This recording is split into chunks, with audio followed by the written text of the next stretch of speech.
Pemirsa, kabel semrawut masih menjadi salah satu permasalahan klasik yang ada di Jakarta. Contohnya seperti yang berada di kiri saya, ini kabel listrik dari atas sampai ke bawah. Ini masih semrawut yang terkadang ini juga mengganggu estetika kota dan juga mengganggu keselamatan bagi para pengguna jalanan termasuk juga para pejalan kaki.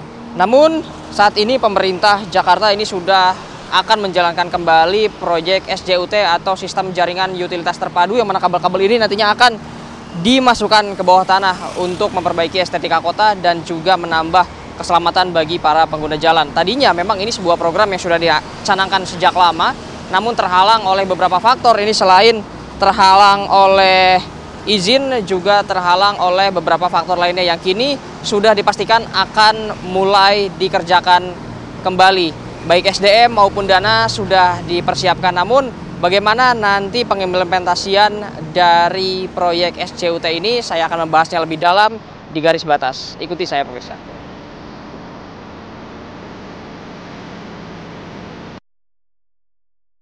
Berjuta kabel menggantung semrawut seperti benang kusut yang tidak pernah selesai dijahit. Sarana jaringan utilitas terpadu SJUT bukan hanya sekedar proyek infrastruktur. Ini adalah langkah pemerintah menata wajah kota. Lompatan menuju kota global yang lebih tertata dan aman.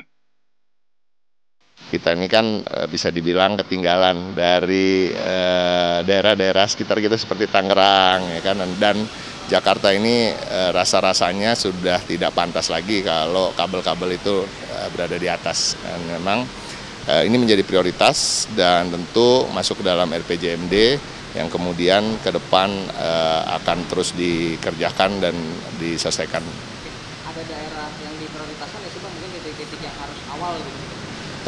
Di Jakarta Selatan kalau di daerah Rasuna Said, tentunya Jakarta Timur juga, daerah Cawang, di pusat utara dan barat. Dan sebenarnya kalau dibilang prioritas, semua menjadi prioritas karena kesemrawutan ini selain juga secara estetik sangat tidak bagus, tetapi juga berbahaya bagi masyarakat. Kita tahu ada banyak sekali kejadian-kejadian short circuit, ya, arus pendek yang kemudian bisa terjadi kebakaran dan lain-lain. Sepanjang 25 km, SJUT telah rampung di 10 ruas jalan di Jakarta Selatan pada 2021-2022 dan berhasil membersihkan kabel udara hingga 82%. Kini sepanjang 295 km SJUT ditargetkan dapat dibangun hingga 2026. Ini bukan soal estetika, melainkan soal keamanan warga. Lebih ada 166 lokasi. Kalau kami coba totalkan, itu sekitar 209,46 km.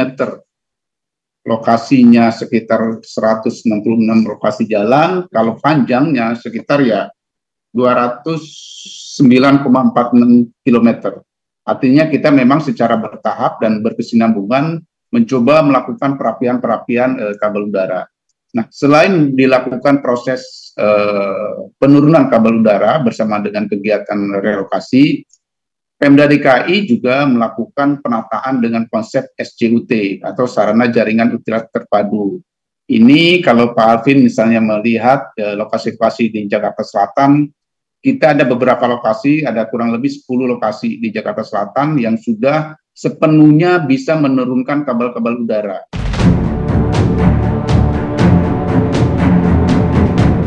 Bukan tanpa celah, proyek utilitas ini harus dibarengi dengan regulasi ketat dan transparansi anggaran.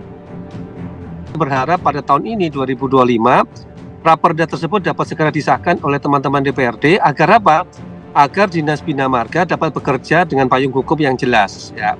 Karena kalau aturannya sekarang ini memang belum ada kewajiban yang memaksa para provider utilitas, ya, terutama kabel-kabel, untuk dipindahkan ke bawah tanah. Jadi larangannya itu belum ada sanksinya, begitu. Nah, di dalam Raperda ini sudah ada kewajiban seluruh provider atau penyedia jasa utilitas termasuk kabel, ya, wajib ke bawah tanah. Sehingga ada sanksi yang tegas, pembiayaan yang jelas, dan juga transparan. Dan yang terpenting adalah pengembangan utilitas ke depan sudah tidak perlu lagi bongkar pasang trotoar ataupun jalan, Mas. Proyek relokasi kabel fiber optik menjadi salah satu fokus utama yang dibahas dalam Pansus DPRD. kita membuat panitia khusus jaringan utilitas terpadu.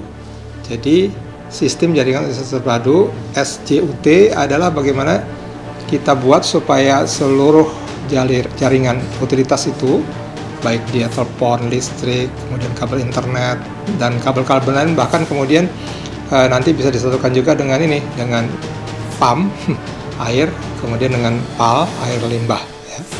Masukin ke dalam tanah semua. Ya, jadi kalau di negara maju ya besar-besar tuh gorong-gorong, bahkan bisa ada kehidupan di bawah situ kira-kira ya. Nah itu arahnya ke sana.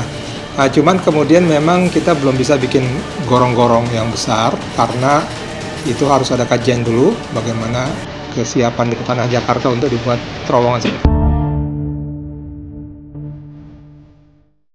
Jakarta butuh keteraturan, bukan hanya sekedar proyek menanam kabel di bawah tanah, tapi penataan yang benar-benar menyentuh akar persoalan.